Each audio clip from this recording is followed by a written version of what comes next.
I was a mechanic. Really? It was when I realized very early on that I wanted some sort of geographical freedom and financial independence. And so my pathway to that was to go do electronics engineering. And I did a degree in that. And then I started trying to pitch my honors project. So I started getting into Figma and Webflow and trying to build my websites. And I stumbled across Webflow as part of that process. And then fast forward a few years, AI comes out, and then I'm like, I had this redirect project for one of my bigger client sites. Spent 3 hours mapping 300 redirects. And so I just jumped in ChatGPT and I got it to write a script after I'd done, and it did it in like 30 seconds. And I was like, I can productize this. I just want to say, have you noticed how cool everyone's story who is a Webflow developer is? Like, it's not, okay, if you're a developer, it's like, I finished high school, got good grades, went to like get a CS degree, and then I got a job at like Meta, and there you go. All right. Everyone who does Webflow has like some cool like transition from this into that landed them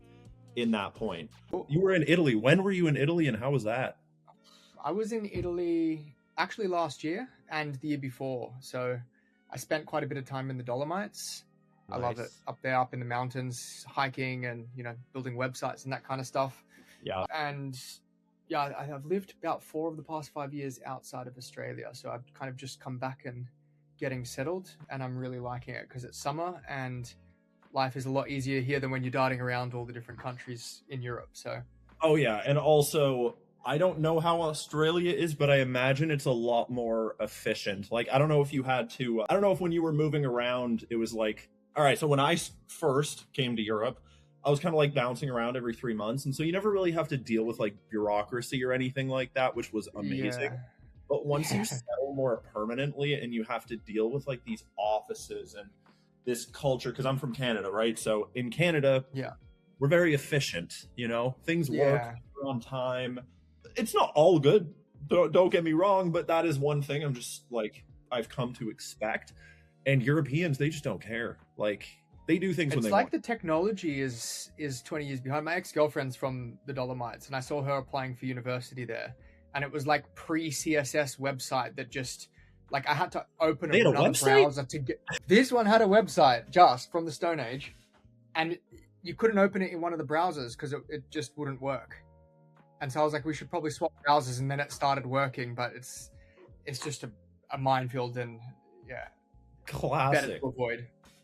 What have you been building lately, but we're both Webflow guys. Like, background, what you're doing. And the reason why I wanted to talk to you is because I've had a few interactions with you, and like every single time I feel like you're just taking words out of my mouth, which insane way. So what I want to know, like, I had this whole like arc that transitioned me to the point where right now mostly what I'm doing is building stuff with Claude Code. I would love to know like what brought you to where you are and the tools that you're using right now. So like flashback, you're all in on Webflow at some point, mostly in Webflow. So maybe, I'll start from maybe a little bit further back where I was a mechanic and so I'm 33. And so I started life out going to uni, quit uni. And then I was like, well, I may as well do a mechanic apprenticeship because I always loved cars. And then I realized very early on that I wanted some sort of geographical freedom and financial independence. And so my pathway to that was to go do electronics engineering. And I did a degree in that. And then I started trying to pitch my honors project, but I was doing technical presentations. And the startup design system was like, we have no idea what you're talking about. Like, you need to tell us like who your customers are, like what's the problem that you're solving, and speak in this kind of like pitch language basically. And I was like, well, I need UI mockups. So I started getting into Figma and Webflow and trying to build my websites. And I stumbled across Webflow as part of that process of trying to figure out how to communicate this idea. And then I was like, oh, this is actually really cool, because if I can build a website, I can then earn money from building a website. And that kind of is a gateway to the geographical freedom, financial independence thing. And then simultaneously, I'm developing the skills to take the ideas that I have in my mind and bring them into reality. And so I started with Webflow in 2019, I think. I did like all of Maguire's Webflow University stuff, loved it. I was doing that before work, so in the mornings. And then I would wake up excited to learn because those videos are so good. And then fast forward a little bit, I knew how to build them. I did Rand Seagal's courses as well. I did a free project for a client, like one of her friends, from strategy all the way through to design and dev. Then I started charging, and that's exactly when kind of COVID hit, when I was in Sweden. And so fortunately, I was able to support myself with doing the volunteering at the hostel. And then I met my friend and one of my business partners, and he had an agency that needed Webflow work. And so I started doing more development sites. And then I picked development more than design. And then fast forward a few years, I've done like a bunch of those Webflow projects. AI comes out, and then I had this redirect project for one of my bigger client sites. And I was like, spent 3 hours mapping 300 redirects. And so I just jumped in ChatGPT, and I got it to write a script after I'd done, and it did it in like 30 seconds. And I was like, I can productize this. And I think this is initially how I found you, through MemberStack, because Rapid 301, if you've seen it, has MemberStack as the auth.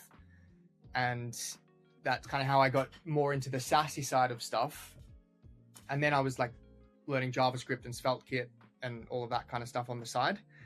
And then Cursor came, and from there I've just gone like really deep into more of the technical SaaS stuff, because I find it more of like a problem solving thing. I find it more enjoyable, and it's just what you can build now with Cursor, if you know how to prompt and you know how to architect things, is just mind blowing.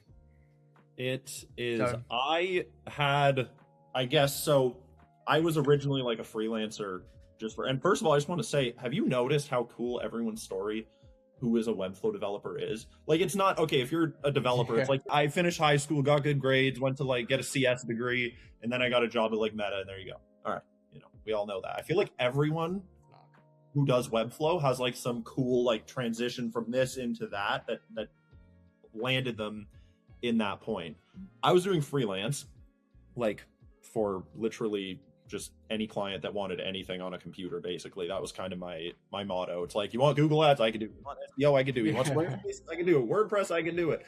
And I just kind of learned on the go. And I ended up having a client who was like, it was like a white label thing. Guy was a marketing freelancer. His client needed a website. I did that in WordPress. It went well, but like there were some issues definitely. But anyways, he ended up showing me Webflow, and I was like, this is sick, because I was basically switching back and forth between like Squarespace and Wix on one hand, and then WordPress on the other hand. On the Squarespace and Wix side of things, I'm like, it's very easy and very fast.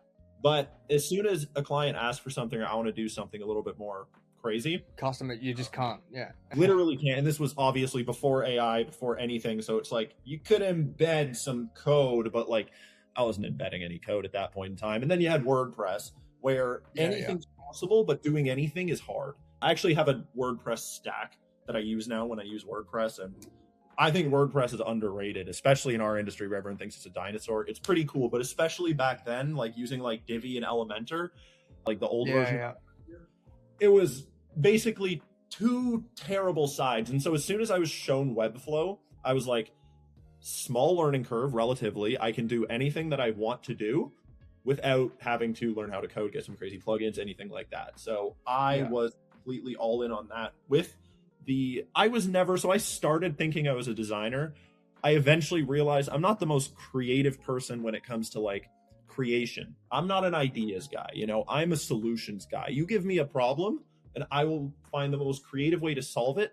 But if you're like, come up with something, I don't know. And so basically loved Webflow, really fell in love with Webflow for the sole reason that I can build good things how I want to really quickly. So fast forward,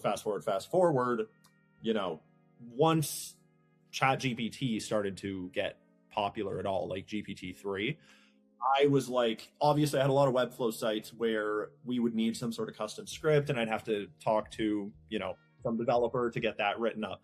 So when GPT-3 comes around, I'm like, wait, I can just get these scripts written with AI. This is amazing. And so I started adding all these Webflow sites. I started making these things called member scripts for MemberStack, which is basically just like custom code snippets that do things. That was how that started. I was so excited that I could build scripts with GPT-3. Yeah, because the logic, but the syntax and all of that is was the barrier. Exactly. Same for me. Yeah. Yes, like I had spent at that point, 4 or 5 years already in Webflow constantly. And the crazy thing is I had never really set out like I'm going to learn how to code or anything. But just from using Webflow, and this is why I think Webflow is so amazing, I can write very, very easily HTML and CSS for anything. I know exactly how it works, how it functions. I can write it by hand, no problem. Does that skill do anything for me right now? Absolutely not. Do I do it? Absolutely not. But like I learned that just from using Webflow. And over the years, finding people's like code snippets on Stack Overflow and trying to like Frankenstein stitch them together in any possible way that I could. I learned how JavaScript works. Again, you sit me down syntax wise, I can't do anything. There will be so many errors in my code, it will not function. But like, I know how to describe what I want. And so naturally, GPT-3 comes around. I was able to use it. Just unlocked. Literally new superpower unlocked. I was super hyped. And so from that point, I was like all in on using AI to build stuff. And things have progressed as we've seen. It went from like, I can hack together some scripts that maybe aren't the best, but they get the job done.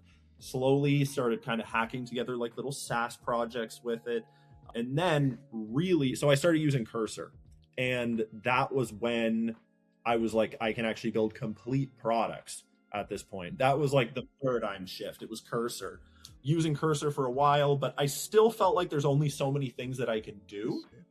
And that's a mixture of the models and just the way that Cursor works. It's like, let's say it's IDE first, AI second, in the sense that as soon as you start to get into complex things, I started to feel like I was just out of my depth. I don't think Cursor necessarily would be like that at this point in time, but I'm talking like May 2025 kind of thing. So if I was able to grasp, let's say, how something would be structured, how a project would look, where certain things would be held, I was able to do it in Cursor. But as soon as it was like there was some uncertainty there, I felt like I was kind of out of my depth. And so okay, gotcha. Yeah. I started using Claude Code in like June, July, and that was when things really started to pick up for me, where I'm like, oh, I can actually build basically anything. Opus came out, dude, and at this time it just crushes everything. everything. I have not once. Okay, so I literally yesterday, so starting 2 days ago, ending yesterday, start to finish, built a full on. I mean, it's free, but it's like a SaaS. I'll show you it actually. And the reason that I built it was when you have a product, you got to try competitors, right? You got to understand what other tools are doing. You can think that your tool is amazing, but until you've tried other things. So example, Webflow with AppGen, and I talked to the team at Webflow. They're working on it. I'm really hopeful for the future of Webflow's AI tools, but right now I think they're a bit tricky, right? And what I wanted to say about that is like, if you're on the Webflow team and you don't use, let's say, Claude Code or anything like that, you can pop open AppGen and be like, this is the coolest thing ever. Because a year ago it would have been. But now... but where's the knife's edge? Like, where's the cutting edge, right? Exactly. And so what I ended up doing was I was testing Supabase to try to do something. And like, here's the thing. What I'm about to show you, I literally, like, how this functions, I kind of get it at this point. But like, dude, I wouldn't have been able to build this. So basically, I did like all the cute little... I have a corgi, that's why there's a corgi there. But the branding and all that stuff. This is a product where basically you connect your Gmail. So I am like notoriously bad with checking my emails. Everyone in MemberStack knows if you send me an email, I'm not going to get it. But I'm like very good with Slack. I have inbox zero every single day. I respond to people quickly and all that stuff. So I set up this product basically that like reads your emails when you get a new email. If it's important, it sends you a notification on Slack immediately. Other than that, it gives you a digest of everything that you've got. So it uses Gemini 3 to look at everything, write one line item for each email, because I don't just want a product that like decides what's important and what's not and doesn't show it to me. Figma releases a new feature, I want to know. Webflow releases a new feature, I want to know. Claude, I want to know. Gotcha. All of that. So like, I want to know what's going on in my inbox and I want to mark it as read. And so that is what this does. And anyways, what I really wanted to say here is like, it connects to your Gmail, reads your Gmail, then connects to Slack, then sends you a Slack message, builds all the Slack blocks to get the message formatted and all that stuff. That's insane. Like, I don't know how to build that, but the fact that literally, you have. dude, idea happened, I want to say like 8 p.m. on Tuesday night. And by 4 p.m. yesterday, it's like it's on a custom domain. It's done with one big caveat. And that's the thing. So once we're at a point now where anything is possible to build, what are the blockers? So I do this, I connect with the like Gmail APIs and everything like that. I go to submit it for approval to Google, and I get an email last night, and it's like, oh, because of the information that you're accessing, you need to get like some security certification. It takes about 6 months to complete and all this stuff. I'm like, I just built an app, the whole thing in a day, branding, idea, start to finish. And now you're talking about a 6-week security review. What even is this? And so like, that's where I feel like the blocker is right now. First of all, how do you come up with ideas? And second of all, the stuff, security, compliance, and all of that stuff. It's not easy. No matter how great Claude Code, Cursor, any of these agents models get, that stuff still exists. So that's kind of what's interesting me now is like, how can we bypass that? The blocker is no longer the code, you know? Yeah, 100%. There's a few things, I mean, a lot to unpack there. For me, you said kind of Cursor was like a revolutionary moment. Yeah. Back in 2025. For me, I had that as well. Plus then MCPs coming out. MCPs, I think I've seen like things, MCPs are dying. I have no idea why people are saying that, because the Supabase and Stripe MCPs out of control. We're going to talk about MCPs in just a minute. Yeah. Continue. And like I have built many different kinds of things with Cursor. I've built native apps. I built web apps with different stacks and stuff. I'm using SvelteKit Supabase at the moment for everything. And I'm basically putting blockers onto anything else that's out there. Like Claude Code came, everyone's talking about that. I'm like crushing it with Cursor. I'm just going to stick with that. The thing that I like about Cursor is that I can see the folder structure and I can ensure that it's adhering to, like, it's not writing inline SVGs. It's always componentizing them into icons and then importing the icons, and it's nicely structured and all of that kind of stuff. So I'm really liking that, but I've never tried Claude Code because I don't know if it's one of those things that's going to be like a 10x improvement on what my current workflow is. And there's so much noise. I'm finding it very hard to I see that other people are finding it very hard to stick with a single thing. And I think that in this age, it's just like, if you have something that's working, just keep building it. And then the question is what to build. And what I'm finding at the moment, I'm essentially not building anything for web developers or any kind of tools for digital tools anymore for people, because they can be very quickly built and they don't require the kind of people that will be building tools to replace SaaS products are people that can build the tools, which is devs. Yes. So if that makes sense. And so what I've got a couple of SaaS products at the moment. One of them is for small builders. It's just a form kind of collector. When you go into a building site in Australia, you need to submit some information, and small builders don't have like the resources to do all that. So they just scan a QR code and, fill out a form, and then it emails the builder, and then it saves it into the builder's dashboard. That, to circle back to what you're saying about Webflow being a really good front end, like learning tool. Yeah. I had that originally built in Xano, which kind of taught me back end visually. Yes. And similarly to Webflow, they've got like their kind of visual tools first and then AI second. Yeah. And after the Supabase MCP came out and I built a few things with that, I ended up rebuilding the whole back end of that from Xano to Supabase and doing the database migration pretty quickly, actually, with Cursor. I think it was about $500 in credits though. But one week of like full time, just like, going at it. But it was quite a large kind of database to migrate over. And then there's the whole security audit stuff, which I find very useful with Cursor as well, to kind of get it to probe things and try and attack it. And then, put in fixes to prevent that, rate limiting, all those sorts of things. Yeah, the next one was another industry kind of expert who I also happen to be related to. Was like, I have this problem, like all of these AI scribes they're like doing like this half of the equation, but they're not doing this half of the equation. He's like, I've got a system in my mind, like, and he came to me with like a sheet of paper and a business plan, and was basically like, what do you think about this? And I was like, I kind of started like, I'd had him go to Bolt before to like build a game idea, and it got to a point where all vibe coding projects get when someone non-technical does it, where you're just going in circles, and it's like you fix one thing and it just breaks something else, and then you don't know how to diagnose it as hard coding values in like an object rather than pulling them from the database, all of this kind of fun stuff. And I just went over and installed Cursor and Supabase and Docker, like got all of it set up on his machine. And then it was the first time I used plan mode of Cursor with Opus. And I got it to summarize his ChatGPT discussion into an MVP, and I paste it in plan mode. And I don't like using the term one-shotted loosely, but the MVP was essentially working within one prompt, but it needed a lot of refinement. And so, like I'm finding to take something from that's like I would say a full featured version 1 thing from like 0 to 1, for me takes about 4 to 5 weeks. That's like website, full-fledged SaaS product, all the database stuff sorted, like the security, branding, all of that. And I can share, because I just put it live last night. And there we go. I can almost see it. Now I can see it. Okay. Cool. So I had the whole like app kind of thing built, and we're like, we should probably build a website.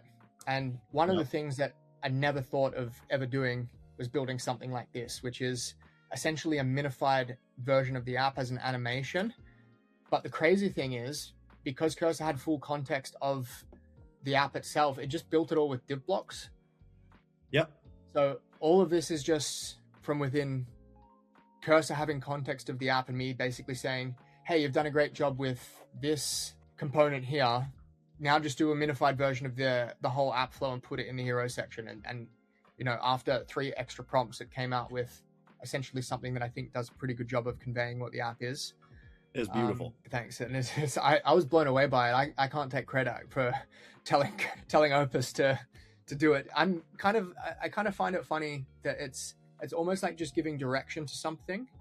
And as long as the direction is sound and the like hypothesis of whatever the debugging thing is relatively correct, it will do the heavy lifting, provided it's given the right context. Yeah. Another cool thing, like light and dark mode, which I would never normally bother with because it's so good with knowing the variables. I haven't even thought about this once really, and it's throughout the whole app. You've got like all of this stuff was just like one prompt, and a bit of a padding thing there. It happens. It happens. It happens. This is about 10 hours, I think. Like, this is beautiful. And this is kind of the thing. So me, you, quite a few people have been building web apps with Cursor, with Claude Code for a little while. But the marketing side of things, for a long time, especially last year, a lot of what I've been talking about is like, AI has come so far, but it's the visual aspect that we're so far behind in. Whereas now I just rebuilt the member stack site with it. And very similarly, with a few prompts with Claude Code, was ending up with these animations where I'm like, okay, so my big blocker when it comes to Webflow sites has been these like micro interactions, animations, showing how the product works. Because like, I'm either going to have to hey, how long would it take you right now? Give me an estimate to build that animation in Webflow. I know you could do it, but how long would it take you? If I wind it back, I wouldn't have even come up with the idea to put it there because it was such a blocker. Yeah, I wouldn't think to build that because it would take longer than the website most likely to build just that hero animation. Bingo.